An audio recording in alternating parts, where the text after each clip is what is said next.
it's Mark from Cars and Cameras, and today we're going to look at a very exciting camera, the Panasonic GH5S. I have a little unboxing for you. If you're thinking about getting one of these, this is what comes in the box.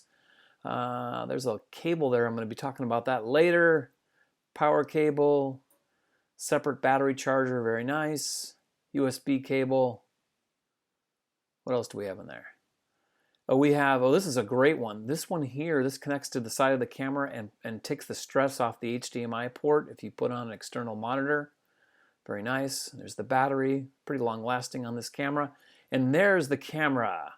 Okay, so what I wanted to show you here is this is how you attach, this is that's the flash sync port on the front of the camera. And that's how you attach this time code cable.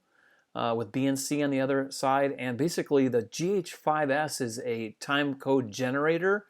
It's got time code in and out, and what's real cool about that is you can sync different cameras. Okay, so let's take a look at some of the footage here, and here is some 422 10-bit footage that I shot, and it looks pretty good. This is all on the 12 to 35 Lumix Mark II zoom lens, and it's a very nice lens. I wish it had a little bit more reach, but you know, that's what it has. I mean, basically you got this one and then the other model, which I believe is a 35 to 100, 2.8. I mean, there's other lenses, but those are their better ones. So here's some shots in the studio. This is with the standard picture profile. The other shots that you saw at the beginning of the video and the one in the car, those were with the Cinelike V profile. That's going to be coming up again. Standard profile on those guitar shots. And this is Cinelike V profile. And 10-bit, ungraded, just straight out of the camera. Just see what it could do. 10-bit files. And they look pretty good. This camera does a good job. It's very interesting. Now, I want to talk about the camera a little bit. GH5S, there's a lot of talk about this camera not having an in-body stabilization.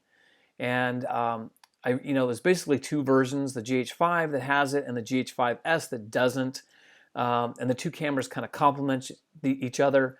I own both cameras, and I see myself using this camera a bit more, only because not just for the low light capabilities of the camera, but I really like the images that come out of it, and the color science of the camera is just a little bit different than the GH5.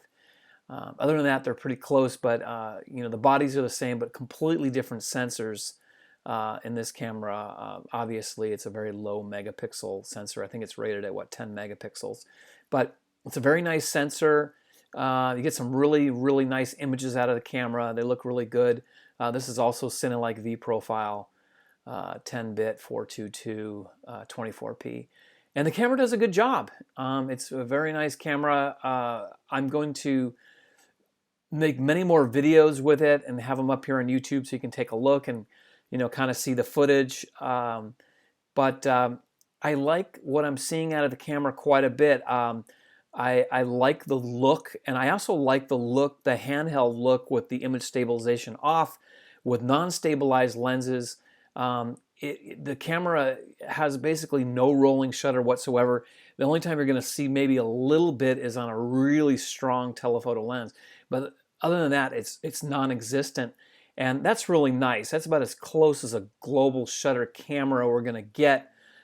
Which is kind of amazing. You get a lot for your dollar with this camera with the high bitrate recording, and it just, things look really nice with it.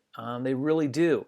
But that color science, like I said, it's a very pleasing look, and like I said, I like the way the shots look with just the stabilized lenses. They look really good. It has a different look to it than the regular GH5.